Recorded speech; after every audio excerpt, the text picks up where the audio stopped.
India's history is rich. Birthplace of Sanskrit, incubator of religions, home to architectural wonders. Everywhere you look, you see signs of a magnificent past.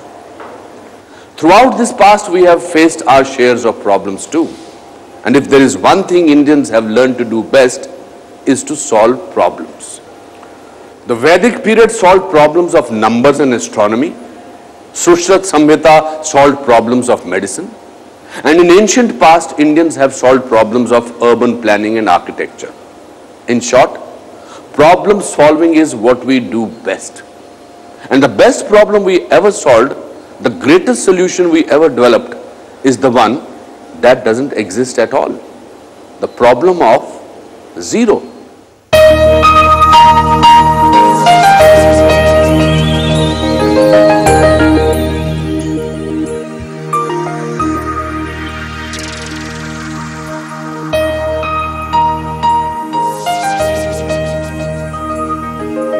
Shunya.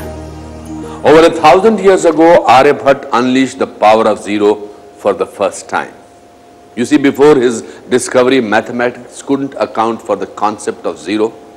There was no way to talk about the concept of nothing. His discovery was so powerful, so revolutionary, that it went on to change the entire world. Shunya became a symbol and an icon of the beginning, the origin of the point of reference, the value multiplier. Shunya shaped history, and now it has the power to shape the future. From where we stand now, our future is spiraling out of control. Greenhouse gases are at an all-time high. Our green spaces are disappearing, and every day we are failing to bring clean food and water to many of our people.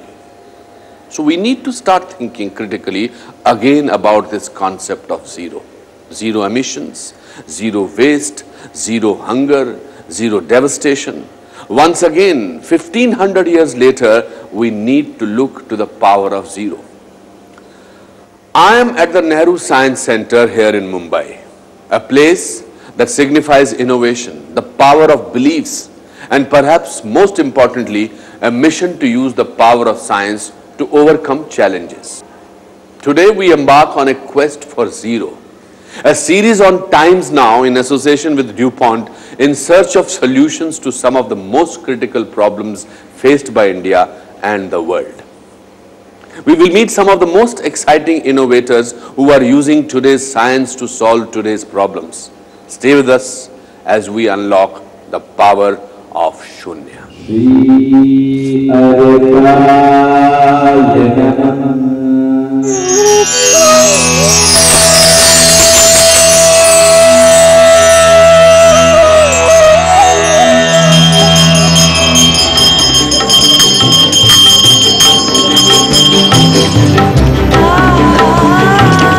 The power of zero dates back to around 458 AD when Aryabhatta, a scholar, mathematician and astronomer, introduced the concept of zero for the first time.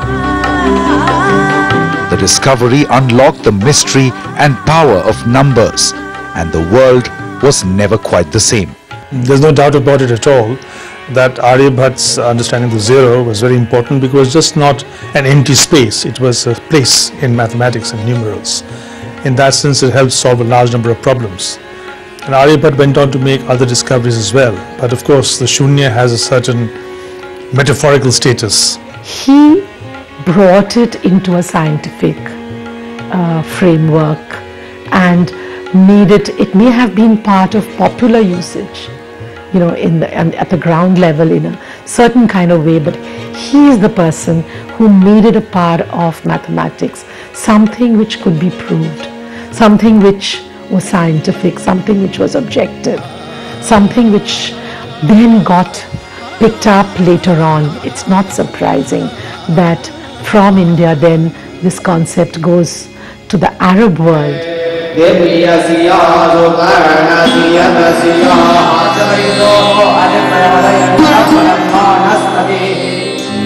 Conceived as a symbol of Brahman, the zero produces all numerical figures but resists being limited to any particular value. It's a concept that is so universal that it soon became the foundation for mathematics, cosmology, metaphysics, astronomy, and eventually even computers. 2, 1, 0, +1. Stage ignited. The idea spread around the world like wildfire, influenced major fields, professions, industries, and scholars. India had quite a range of great scientists in the ancient times. And one must not also forget the contribution of the Nyaya school and the Vaisheshika school, especially in terms of logic and physics. Charak Samhita, the medicine, Sushrut in anatomy. Bodhan's theorem was again a very powerful mathematical finding. And it hasn't just been in ancient times that India has thrived in problem solving. In some recent times too, we have made a name for ourselves. Jagdish Bose was a great biologist, and he did something experimental in biology which is kind of earth-shattering. He started as a physicist. Then we had C.V. Raman, we had Meghnad Saha, we had a lot of distinguished scientists who have got the Nobel Prizes, made the impact. Chandrasekhar was an astrophysicist. So we have been able to meet the challenge of Western knowledge and put our imprint on it. There was the idea that India will become a cheap goods exporter. That completely failed. Instead, we became an exporter of brain-intensive goods. We're exporting software. We're exporting auto industries on the basis of constantly having new designs. We became a very big exporter of pharma, which again is a relatively high-tech sector. So we switched from the concept of low-wage, low-tech exporter to high-wage, high-tech exporter. Today, there is a need for India's modern-day problem solvers to adopt this same fervor as the innovators of history. But today's problems are bigger than ever, and we will need to collaborate among each other in order to develop solutions. In other words, we need to share our knowledge among each other. If you've done it in the past, we can do it now, but to do it now, there has to be a very clear change of perspective. The brain power is there, but the brain power has to be used in a certain fashion, which is in keeping with modern times. Because in modern times, the dissemination of knowledge is tremendous, and now with the information system being the way they are, it's very, very, very different from what it was in the past. This idea that knowledge is shared, and shared knowledge grows. At each step of the way, you're constantly being challenged by competitors, by everybody around you, to prove it to me. Not because you're saying so, but because I want to see the facts on the ground. I want it to be demonstrated to me. This is what modern science is about. And we need to share, because today's problems are just too big for any one of us to solve on our own. In the last 60 years, India has changed so quickly, and yet so many of us can barely keep up. On the one hand, many of us are seeing great opportunity, but on the other, many of us are worse off than ever before.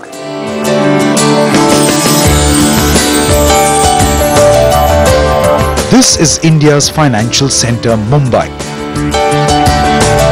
And alongside the greatest wealth in the world is Dharavi, Asia's biggest slum. And that's just it. Development is this tricky, double-edged sword. As we grow, we provide for some, but we disappoint others. We have 200 million hungry. We have 300 million illiterate. We need to worry about water, sanitation, literacy. I think these are the real challenges that we need to focus on. So innovations today need to really focus more on how do we improve lives of millions and billions at the bottom of the economic pyramid. Meanwhile, our infrastructure can barely keep up. On the one hand, we see mind-blowing inventions in our consumer electronics, and yet 400 million Indians lead unelectrified lives. Many parts of the country are disconnected from roads, and access to clean drinking water is a huge problem. Infrastructure must be expanded as efficiently as possible. We need expansion everywhere. More roads, more power, more schools, more doctors. We need excellence because quality of our work is pretty poor. And we need equity. Expansion, excellence and equity. So we can make sure that the poorest of the poor do have access to a lot of these things. But again, as we expand, how can we make sure that we avoid the double-edged sword of development? Is there a way to innovate and grow without leaving people out of the equation or causing more problems?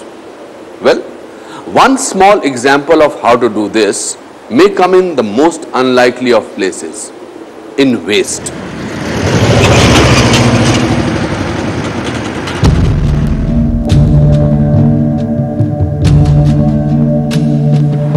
The growing nation's waste output is hard to ignore. We generate 960 million tons of waste every year, which ends up in toxic landfills. This number is only going to grow. But it may be that the very thing we think is a problem could actually be a solution. A waste can be a very, very valuable product. If you neglect it, it's a menace. If you exploit it, recycle it, use it for energy, it's a good project. And so we have to kind of, gobar gas, for example, make gas from gobar. Those sorts of things we have to innovate, and what we have to do is relate all our efforts to make quite sure that 1 billion plus people in the world who live in India, and many of whom are very poor, actually benefit from science. In other words, it may be that the solutions are right before our own eyes and we just need a little science and creativity to make them happen. You see, in India, every third person is a young person. And by 2020, India is set to become the youngest country in the world. This means if we invest in our young people, we will be able to create a generation of creative and scientific thinkers. In other words, we will create modern-day Aryabhats who can address our modern-day problems. After the break, we will introduce you to some of these innovators who are embarking on 21st century quest for zero.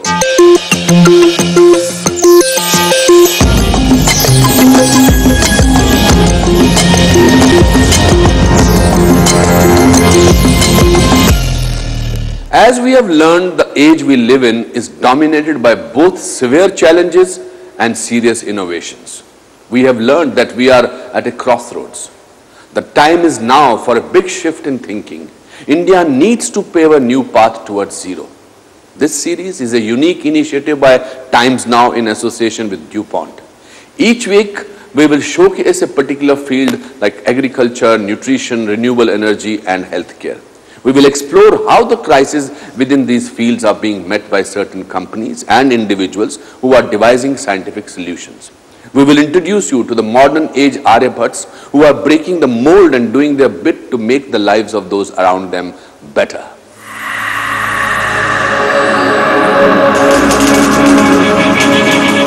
And to do that, many of these innovators are drawing from India's unparalleled knowledge power, tapping into one of our most plentiful resources. World today knows India for its knowledge power. The IT revolution has created that image. Some various foreign companies began to recognize India's potential. It came as a surprise to them also that the brains are here. And so there are international R&D centers set up by Maruti Suzuki, by Hyundai for focusing on small cars. General Electric came with one of its global centers set up in Bangalore. On the software side, a very large number of people said, the talent is here, the brains are here, and they've all come here. So a lot of R&D has taken off in India after liberalization for these reasons. But all this innovation won't mean a thing if it does not address economic development. Because in order to avoid the double-edged sword of development, we have to innovate for our entire population, not just the ones who can afford it.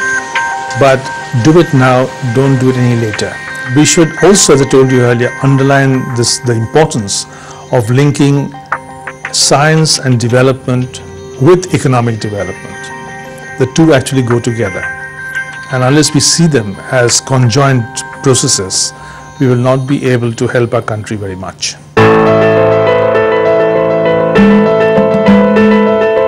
But innovation isn't just as easy as turning on a switch, and it takes more than just technology.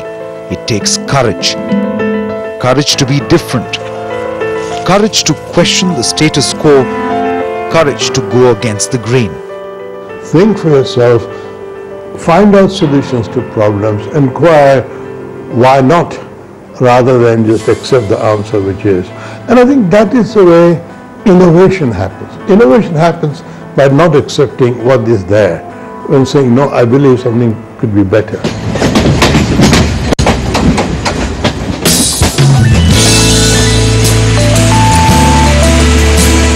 Over the next 15 weeks, we'll take you on a journey of courageous individuals and companies who have taken that leap of faith and are believers in the power of science and technology.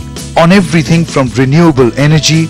We identified that the bulk of the problems in rural electrification lie with power distribution. It's the last mile distribution of power where majority of the losses in our country happen. To zero waste. End of life electronic products are not only waste, but they are also really hazardous for the environment, right? And we found out that a lot of children and women are working in this sector to actually take out whatever material is possible, and they dump the rest of it. So it's a health impact, it had an environmental impact, and it had a social impact on it, right? To clean automotive technologies. Already 50% of our cities have emission levels above standards that we need to have. More than 1/5 of deaths today are being caused, premature deaths due to pollution. So we have to think, what are we leaving for our future generations? To zero milk shortage. Green fodder is not available all through the year, and we need to have consistency of quality to have the milk supply all the time, all through the year.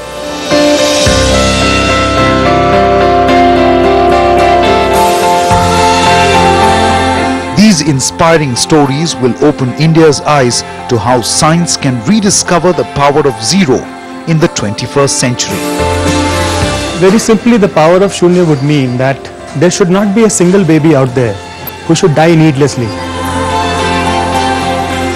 This pack, what you see, has got zero adulteration, 100% zero adulteration, and no wastage, no spoilage.